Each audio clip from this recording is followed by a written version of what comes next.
दुर्गा क्षमा शिवाधात्री स्वाहा स्वाधा नमः तस्सै नमो नमः। हेलो दोस्तों, welcome back to my channel. Hope you all guys are very fine, doing very well. तो आप लोगों को तो पता ही है कि महालया के अगले दिन से नवरात्रि शुरू हो गया है और आज है माँ चंद्रघंटा की पूजा। आज थर्ड डे है, इसलिए माँ का रूप चंद्रघंटा है। तो जो लोग नवरात्रि करते हैं, घर में मानते हैं, उन लोगों को पता ही है। मैंने एक बार अष्टमी के दिन ढूंढ ढूंढ के 9 कन्या को घर में बुलाया और जो भी मैंने सेविंग्स किया था उससे मैंने खाना वाना बनाया। मतलब पायसम, पूरी, चना की सब्जी, आलता, फिर चुनरी और उन लोगों के लिए चॉकलेट्स वगैरह लाके मैंने खुद से सब कुछ उन लोगों का पैर धोया, आलता पहनाया, नेल पॉलिश लगाई, ये सब करके किया था। लेकिन बाद में मुझे बहुत डांट पड़ी थी क्योंकि मेरे मम्मी पापा को ये सब बिल्कुल पसंद नहीं थी और मैंने उनके खिलाफ जाके ही किया था। वो लोग हमेशा बोलते ये सब करके क्या होगा। मैंने बोला कि करके क्या होगा मुझे पता नहीं है, बस मुझे करना है, मुझे अच्छा लगता है। जब बच्चों के फेस पे आप एक स्माइल दिखोगे, वो लोग खुश होकर आपके घर से जाएंगे तो कितना अच्छा लगता है ना। तो आज मैं आप लोगों से क्या बातें करने आई हूँ, आप लोगों को शायद पता ही चल गया है कि अष्टमी के दिन हमारे बंगाल में स्पेशली कुछ कुछ मठ में या फिर पंडाल में कुमारी पूजा किया जाता है। और ये कुमारी पूजा इसीलिए किया जाता है, किस लिए किया जाता है, ये सब मैं आप लोगों के साथ शेयर करूंगी। आप लोग पूरा ब्लॉग देखिए और मुझे सपोर्ट कीजिए। अच्छा लगेगा तो लाइक शेयर कमेंट ज़रूर करना। उसके साथ बेल आइकन को प्रेस करना बिल्कुल मत भूलिए ताकि कोई भी नया वीडियो मैं डालूंगी आपके स्क्रीन पे जल्दी से आ जाए नोटिफिकेशन। तो चलो आते हैं असली बात पे। कुमारी पूजा के बारे में बाद में आते हैं, लेकिन सबसे पहले माँ की मूर्ति जब बनता है ना, तो माँ की मूर्ति बनने के लिए सबसे पहला मिट्टी जो है वो पतितालय से लिया जाता है। आपको लाना होगा, नहीं तो माँ की मूर्ति अधूरा रहेगा, माँ का पूजा भी नहीं होगा। देखा ना, माँ ने इन लोगों के ऊपर भी कृपा किया है। क्यों किया है? क्योंकि बहुत सारे लोग जो वहाँ पे जाते हैं, वेश्यालय में जाते हैं, बहुत पाप लेके जाते हैं। और अगर पाप लेके भी नहीं जाते हैं, वहाँ पे जाके वो लोग पाप करके आते हैं। और इतने सारे दर्द, इतने सारे पाप वो वेश्यालय में जो वेश्या वृत्ति करते हैं वो लोग अपने ऊपर लेते हैं, अपने शरीर के ऊपर लेते हैं। उसके बाद वो लोग पुण्य कमाते हैं। लेकिन जो लोग वहाँ से बाहर आते हैं पाप कर्म करके, वो पूरा जो पाप है अपने सर के ऊपर लेके आता है। मतलब माँ ने ऐसे आशीर्वाद किया है कि जो भी तुम्हारे आंगन में आएगा, चाहे वो कितना भी अच्छा इंसान है, वो तुम्हारे यहाँ पे आके पाप अपने सर पे लेके चला जाएगा, अपना कर्म जो है बुरा करके चला जाएगा। और उसका कितना भी अच्छा कर्म हो, वो तुम्हारे ऊपर पुण्य ही होगा। तुम पुण्य कमाओगे और वो पाप करके चला जाएगा। समझ में आया? तो कभी भी जब भी कोई ऐसा इंसान दिखे, कोई औरत दिखे, तो उसके ऊपर बुरे नज़र मत डालो, सम्मान करो। मैं ये नहीं बोल रही हूँ कि उसको उसके पैर धो लो, उसको प्रणाम करो। अगर करना चाहते हो तो कर सकते हो, ऐसा नहीं। सेवा तो सेवा होता है। अगर आपको पसंद नहीं है तो अवॉइड करके चले जाओ, लेकिन कोई गंदी बातें मत करो। अष्टमी के दिन कन्या पूजा करने के लिए आपके पास तो कुमारी लड़की होना चाहिए, वो भी 9 कुमारी लड़की। और 16 लड़कियों को भी सेवा कर सकते हैं, क्योंकि 1 से लेकर 16 वर्ष की जो भी कुमारी लड़की है उनका आप पूजा कर सकते हैं कुमारी रूप में, जिसका मासिक धर्म नहीं हुआ है। और एक बहुत इंपॉर्टेंट बात है, 9 कन्या के साथ एक बालक का भी आपको सेवा करना है और उसके साथ एक बुजुर्ग का भी, बुजुर्ग औरत का।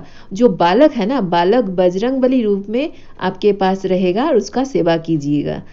याद रहे ये बातें। सबसे पहले तो पहले से ही वो 9 कन्या को आप लोग आमंत्रण करके आना। फिर वो लोग जब आए, उन लोगों का पैर धोना, अलता पहना देना, फिर उसके बाद फूल माला, चंदन टीका, फिर चुनरी उड़ा दीजिएगा। अगर समर्थ है तो नया कपड़ा दीजिए। और खाने में पूरी, पायसम, मिठाई और उसके साथ साथ चने के सब्जी, पानी, ये सब ज़रूर दीजिएगा। आखिर में दक्षिणा देना बिल्कुल मत भूलिए, और उसके साथ साथ वो लोग जब जाएंगे तब प्रणाम करना तो बिल्कुल भी मत भूलिए।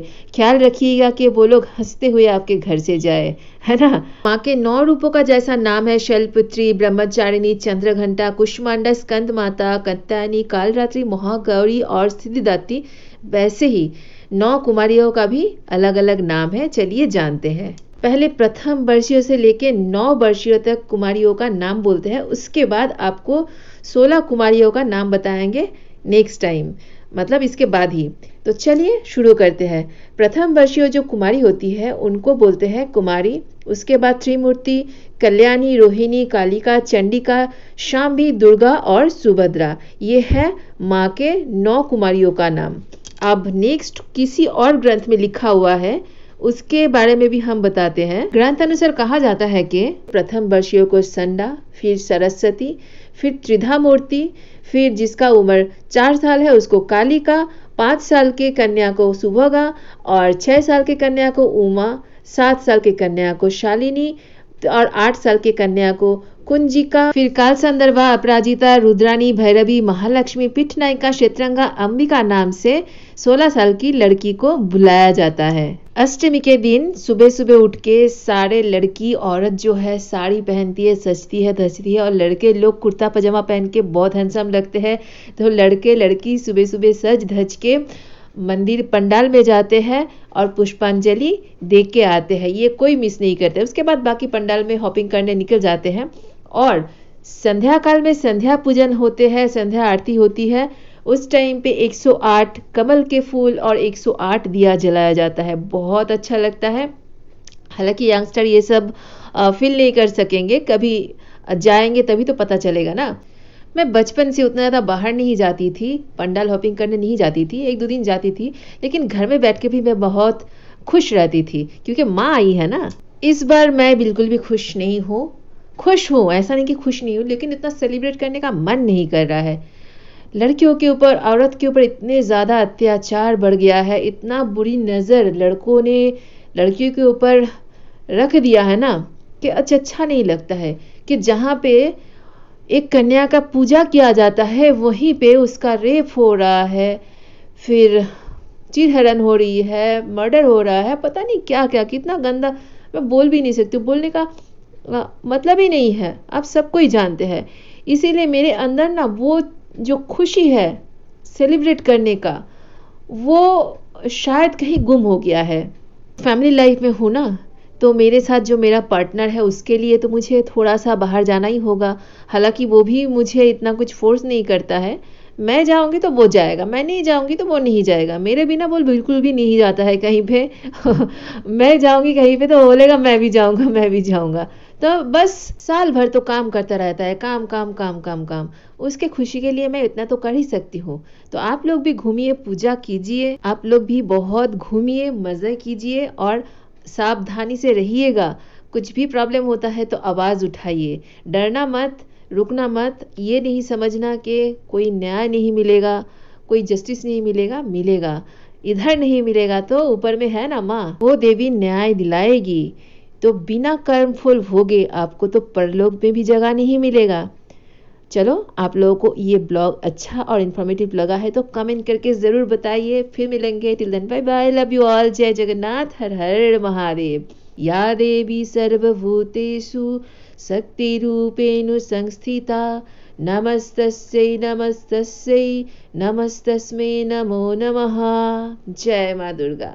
माँ दुर्गा सबका ख्याल रखिए और सबको आशीर्वाद दीजिए। माँ, आप भी अपने परिवार के साथ बहुत खुश रहिए। यहाँ धरती पे 9 दिनों के लिए आप आए हैं, इसके लिए हम सब आभारी हैं आपके। जय माँ दुर्गा।